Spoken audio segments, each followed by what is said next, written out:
A ideia do sarau, ela partiu da dona Adriana, que é a mãe do Rafael.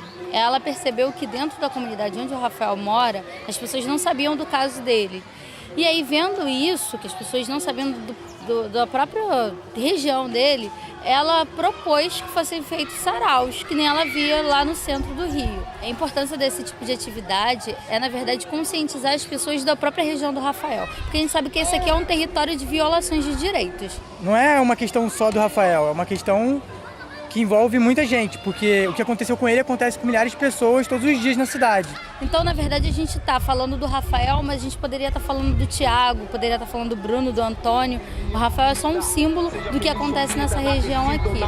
Enquanto eu estiver forçando os braços pra suportar meu peso, vencerei cansaço e cãibra pra obter êxito. Se a minha coluna aguentar na trajetória, e se meu esforço não explodir minha artéria aorta, vou vencer a doença. A gente já usa a nossa proximidade com o caso, com a realidade da família, enquanto um movimento comunitário, um movimento, né, de favela, né, para estar somando. A dinâmica se dá mais ou menos dessa forma, que a gente mora num complexo de favelas ao lado, com uma situação muito parecida, né, ambos militarizados, né, com o PP, e sofrendo coisas parecidas, né.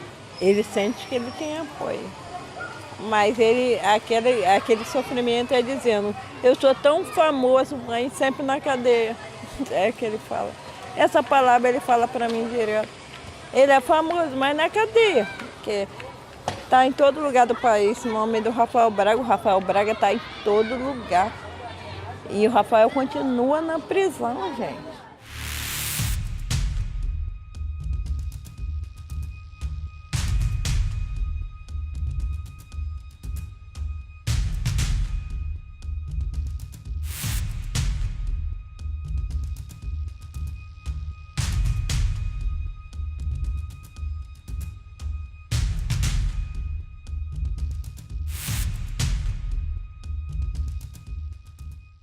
No Nação de hoje, a gente volta a discutir o racismo estrutural e continuam aqui com a gente para debater Mariane Ferreira, que é produtora executiva do filme O Caso do Homem Errado, o Dr. Gleidson Renato Martins Dias, que é militante do movimento negro, bacharel em Direito e especialista em Direito Público, e Renato Dornelles, jornalista e roteirista do filme Central, que conta a história do Presídio Central em Porto Alegre, que é considerado por muitos a pior instituição da América Latina.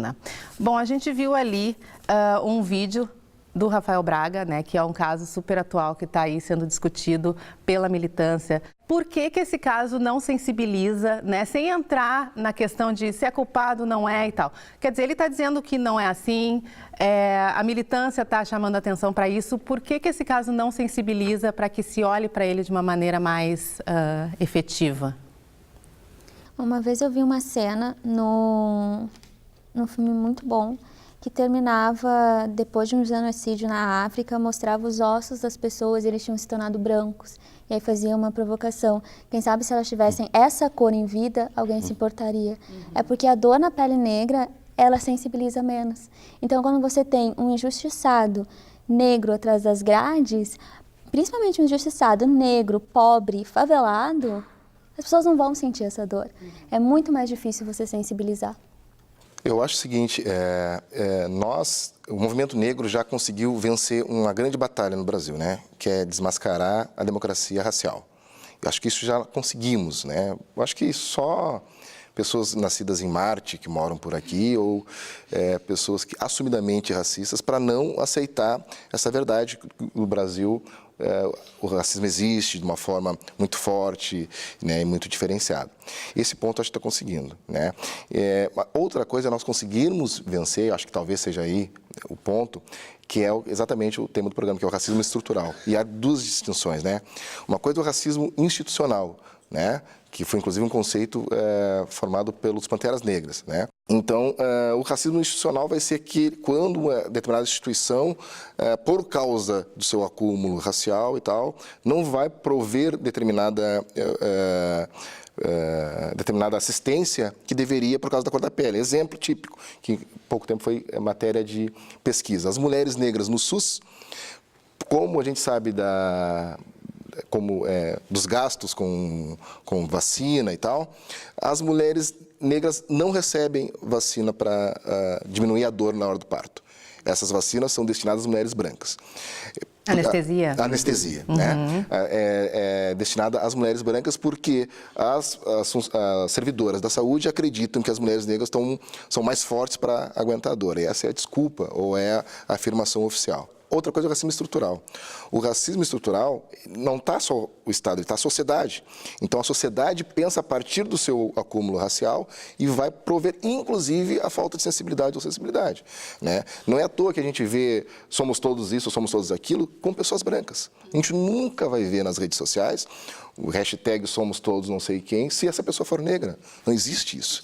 Né? Talvez isso explique também por que a novela Escravizaura foi vista por todos os países, porque era uma branca, né, com pele branca, sofrendo escravização. Quando é uma pele negra, realmente isso afasta as pessoas. E quando tem um movimento contrário, por exemplo, Black Lives Matter, daí se cria uma discussão, não, mas todas as vidas importam, sim, né? Exatamente. Consegue também... E essa questão do somos todos, quando há um atentado, uma tragédia em algum país... Nem precisa de tragédia, mas morre duas pessoas, né? Exato. Sempre somos todos. Agora, se for num país negro, ninguém dá atenção. Mas essa questão, e a questão puxando um pouco para o lado da questão do encarceramento prisional, a gente vê muito assim aliás, eu acredito que haja muitas pessoas presas injustamente, até nesse trabalho que a gente fez. Hoje, aqui, usando em termos de números, 33%, 34% da população do Presídio Central é formada por negros. Aí vai dizer, bom, viu, não são nem a maioria. Só que a população negra no Rio Grande do Sul é 16%. Sim. Por aí, né? Exatamente. Então, ou seja, proporcionalmente é o dobro de negros presos. E uma questão que eu acho... Gleidson, puxando para o lado do direito, que a Lei das Drogas de 2006, ela foi feita de uma maneira com que a sociedade, através até do Poder Judiciário, possa expressar ainda mais o seu racismo. Porque a lei, ela descriminalizou o usuário. O usuário não é preso. E aumentou as penas para o traficante, para o vendedor. Mas quem determina quem é traficante é o juiz. O primeiro é o policial. Né? Deram um cheque branco para o policial. O policial vai lá, prende e diz, não, esse aqui é traficante, esse aqui não, esse aqui é usuário. Depois o juiz avaliza esse cheque em branco. O juiz, né, o judiciário tem avalizado. Então, com base nas condições de vida da pessoa, é determinado se é traficante ou se não. Ou se é... usuário. Então, lógico que dentro dos conceitos da sociedade, esses conceitos discriminatórios da sociedade, evidentemente que hoje muito mais negros estão sendo presos como traficantes, jovens negros e pobres, do que brancos. E hoje a gente sabe que o tráfico na classe média existe muito. Então, hoje, não é... E há casos, a gente ouviu depoimentos lá, não usamos ainda esses depoimentos, de pessoas dizendo que foram pegas com algumas petecas de uma droga de maconha, e tem gente que foi pega com 6 quilos e está solto. Isso corrobora, Renato, primeiro, aqui em público, dizer da excelência do teu filme, né? Acho que é um tema que a gente precisava saber, em si, e foi abordado com muita propriedade. E acho que ele junta a discussão, esse é um documentário, que é a 13ª emenda. Né? Na 13ª emenda, ali foi desnudado a intenção racial de utilizar o combate às drogas para prender negro e, lá nos Estados Unidos, negro e latino. Né? Onde uma pessoa negra era com crack, era condenado uma pessoa branca era condenada a 3 anos, uma pessoa negra é condenada a 30, né? Tem gente com prisão perpétua, né? Exatamente. Por porte de crack, por exemplo. Prisão perpétua. Então, e ali foi muito interessante aquele documentário, estou falando da 13ª emenda, porque ele consegue entender o que um outro teórico vai falar do contrato racial, né? O Charles Mills, ele vai falar que para além da discussão de contrato social, lá, todo aquele povo hobbesiano e tal, existe, depois do século XVI, um contrato racial. Né? E esse é indiscutível, né? Ele primeiro é pela invasão colonialista e depois ele vai fazer essa discussão racial mesmo, não só étnica. E E o lugar, a discussão na 13ª emenda do papel do direito penal e do sistema carcerário, né, para tirar, por exemplo, nos Estados Unidos hoje existem mais negros dentro dos presídios do que existiam negros escravizados. Isso é um absurdo, né? Entende? Só isso é um absurdo. E aqui no Brasil, até porque importamos muito, né, inclusive a teoria da vidraça quebrada foi inventada exatamente para isso, falam isso. Bill Clinton chega a dizer que pede desculpas, dizendo que errou. Né? Entende? Então, pô... Que se importa, inclusive, a política antidrogas, a guerra às drogas é copiada dos Estados Unidos. Exatamente. É copiada dos Estados Unidos. Aqui no início do século passado, havia a proibição ao ópio, uma droga que nem existia no Brasil, porque copiaram dos Estados Unidos. Exatamente. E a gente tem dados aqui no Brasil, né, de quantas pessoas estão nessa situação, assim, além, claro, do erro, por exemplo, gente que já cumpriu pena ainda está lá, pessoas que nem foram julgadas ainda e estão encarceradas. Quer dizer, a gente viu o caso, por exemplo, aqui no Nação do Vinícius, né, do ator, que por conta ali de uma mobilização dos amigos e por ser ator, conseguiu provar em 16 dias que estava, né, que era inocente, mas a gente está aí com o caso do Rafael, por exemplo, Rafael Braga, que está com a iminência daqui a pouco de passar 11 anos esperando, né, para que consiga... O mesmo caso que também aparece na 13ª emenda, de um menino, um dos primeiros meninos, que ousou não negociar. Porque tem outra discussão interessante lá nesse documentário, que a maioria dos negros presos, 80, 70 e poucos %, não lembro agora o número exato, estão em negociação. Eles são pegos em flagrante pela polícia e a polícia diz, olha, ou você assume o que você fez, e aí a gente baixa para 5 anos, ou se você não assume, você vai ficar 30 anos de prisão perpétua. E é óbvio, né, que as pessoas acabam... E esse menino ousou dizer, não, eu sou inocente e quero ir até o final. Para resumir aqui, para a gente não... Ele acaba se suicidando, porque ele ficou 2 anos, inclusive, na solitária. Né? Entende? Então, o que aconteceu com o Rafael também na primeira prisão dele. Dizendo, né? Até que ponto o judiciário brasileiro, esse que é onde não existe negros, né? Nem nos CCs, nem nos caras de confiança, não estou nem falando de magistrados. A gente não vai ver nos servidores, nós não vamos ver nos magistrados, nós não vamos ver nos desembargadores, nós não vamos ver nos ministros, nós não vamos ver nos cargos de confiança também. Então, esse judiciário, até que ponto ele vai se sentir sensibilizado para analisar, né, a sua branquitude, ou eles vão chegar e vão dizer assim, não, é nós que mandamos, vamos manter esse camarada...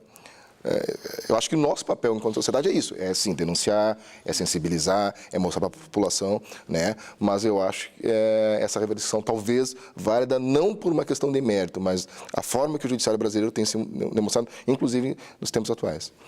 E tem alguma coisa que se poderia fazer, por exemplo, no caso do Rafael Braga, a recorrer, de repente, a algum órgão internacional? Porque, né, nem todo mundo tem esse apelo aí, né, nas redes sociais e na militância e tal, e o caso fica lá porque a família, às vezes, não vai ter voz, né, para conseguir sensibilizar. E olha que o Rafael, conseguindo tanta mobilização, também não está, né, conseguindo provar sua inocência. O que pode ser feito de fato?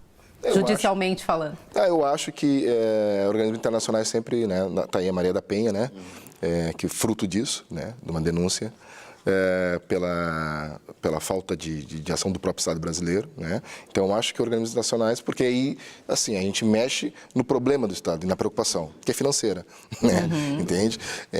Então talvez esse seja um bom caminho. Aquilo lá é um palco de terror. O cheiro lá dentro é pesado. Já experimentaram? Isso aqui é só uma galeria. É o sofrimento. É o sofrimento da cadeia. É o sofrimento. A cadeia no Brasil foi feita para pobre. Esgoto entupido aí. É um sistema barato para o governo, é um sistema barato para o Estado. E é um sistema caro para a sociedade. Tudo que se define lá dentro vai reproduzir aqui fora e vai influenciar na vida de toda a sociedade. Não atira! Não atira! Vamos pra cima! O período cumprido na prisão, que poderia funcionar muitas vezes para que essa pessoa tivesse uma chance na sua reinserção, não funciona para isso, né? Esse sistema é fábrica de bandidão. Quer fabricar bandidão? Eu conheço muitos que entraram aqui como guri chorão e que hoje mandam. Será que que a princípio é crack. O preso que aqui está, ele veio dessa sociedade. E se nós não tratarmos ou não tentarmos fazer com que ele seja uma pessoa melhor, não existe pena perpétua no Brasil. Ele vai voltar para essa sociedade. Renato, e o documentário, então, o filme Central? O que te mobilizou a contar o que acontece ali no presídio, que é considerado por muitos ali o pior da América Latina? Esse é um projeto que vem numa sequência, né? Primeiro lancei o livro Falange Gaúcha, contando um pouco da história do crime organizado no Rio Grande do Sul. A partir do livro, a Tatiana Sager, que é diretora do Central, quis filmá-lo, a gente produziu ela dirigindo, roteirista o curta-metragem O Poder Entre as Grades, que foi exibido inclusive aqui na TVE.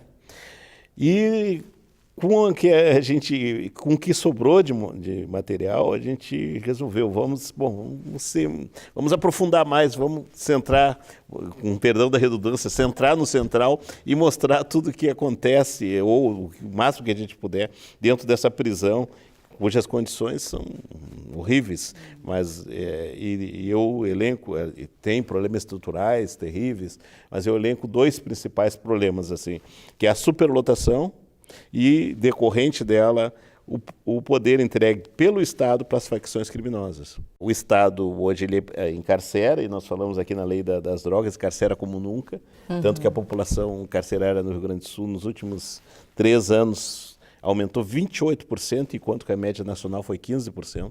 Então o Rio Grande do Sul hoje é um estado um dos que mais encarceram. Os presídios cada vez mais superlotados e quando tem, né, aquele estereótipo, e quando tem o público principal, o público que é visto como o suspeito principal, evidentemente que isso aí está atingindo principalmente o jovem negro, né, da periferia.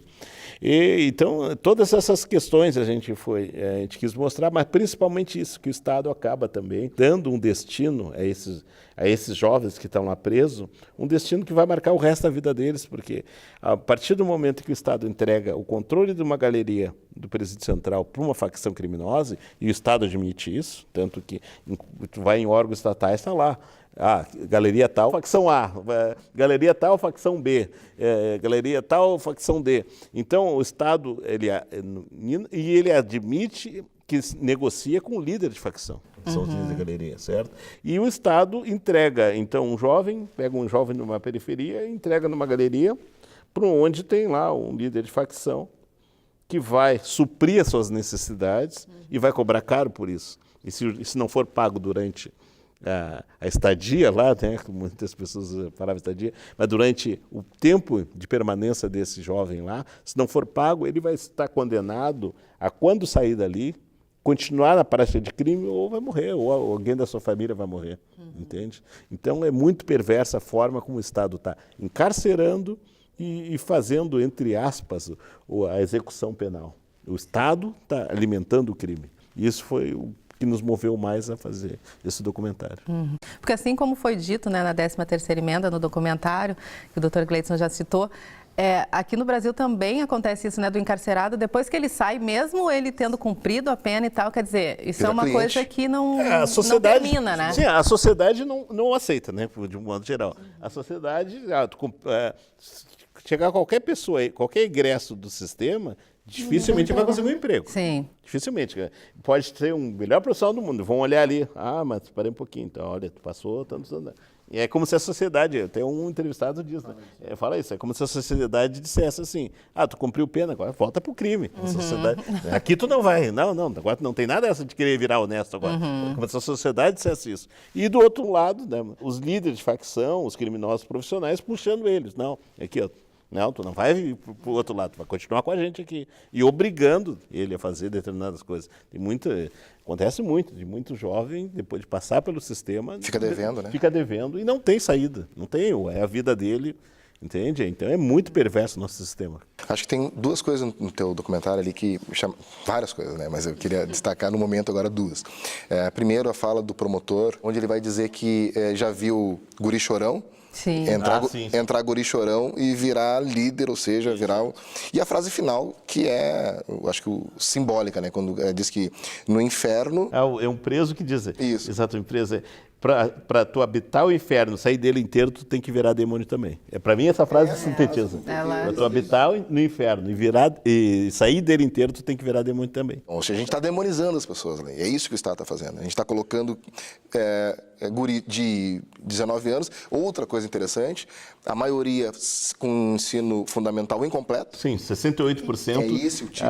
Tem até, no máximo, sexta série. 68%. Um menino de 24 anos apareceu ali analfabeto, né? Totalmente. Sim, não é funcional, o cara não sabe ler aos 24 anos de idade. E tem um ali que fala, né, de 19 anos, que fala que... O pai dele morreu. Exato, que morreu e era a mãe que ia visitá-lo. E o preso, que entrevista ele, porque a gente colocou câmeras na mão dos presos para eles se entrevistarem, porque é um local onde nem a guarda entra, não teríamos como nós entrar. E aí o preso que entrevista ele pergunta: o que tu pretende fazer quando sair daqui? Ele: eu pretendo trabalhar e estudar, mas se não der, ele já sabendo. Que a possibilidade era mínima. Mas se não der, eu vou voltar para o crime. Vão dizer, não, ninguém vai querer dar um emprego, eu tenho a sexta série, eu tenho a sexta série, vão dizer que eu sou ladrão, chinelo, vagabundo e tal, ninguém vai querer dar uma oportunidade de vida. E esse rapaz saiu, e eu já estive pesquisando o que aconteceu com ele, saiu. Ele perdeu a mãe, que era a única sustentação, e em setembro do ano passado, porque as filmagens a gente fez em 2014, 2015, e em setembro do ano passado ele foi preso por tráfico na Cidade Baixa. Olha só. Ele disse que ia voltar para o crime e voltou. Acabou voltando. E tem um outro caso, assim, no tema que tu tinha sugerido, Fernanda, que quando aconteceu aquele monte de assassinatos dentro do presídio lá de Manaus, né, a gente vê muita gente comemorando, né? Sim. Mas comemorando mesmo, né? E eu digo assim, eu ficava impressionado, porque se não fosse porque tem dois problemas aí. Um é falta de humanidade, né? E o outro é a burrice, né? Porque uma pessoa que comemora um negócio desse, né, das pessoas, lá os presos, além de tudo que estavam, tiravam vísceras, comiam, botavam, aí esse é o demônio que no teu, né, o cara virou demônio, e esse demônio vai pra rua. Claro. Vai pra rua e vai fazer as mesmas coisas. Exatamente. O pessoal tá comemorando uma coisa que logo será vítima. E uma vez no trabalho que resume bem, né? Olha, que era em forma de pergunta, e eu digo em forma de resposta. Não existe muro tão alto que separe a sociedade livre dos presídios. Dos presídios, não existe. Então as pessoas, tudo que acontece lá tem reflexo aqui fora. As pessoas não entendem isso. Acham, tem que isolar, tem que amontoar. E no Central a gente procura mostrar bem isso, né? Que tudo que acontece lá se reflete aqui fora. E a gente paga um preço alto por ter um depósito humano, um presídio com um depósito humano. E está tudo interligado, né? Quer dizer, família, educação, Estado, né? Não dá para a gente separar uma coisa da outra. Bom, então agradeço muito a presença de vocês aqui e, na verdade, agradeço o trabalho que vocês fazem, cada um na sua área, né? No jornalismo, no audiovisual, no direito, para mudar essa realidade. Muito obrigada. Obrigada. Nação de hoje vai ficando por aqui, a gente volta na próxima semana. Até lá!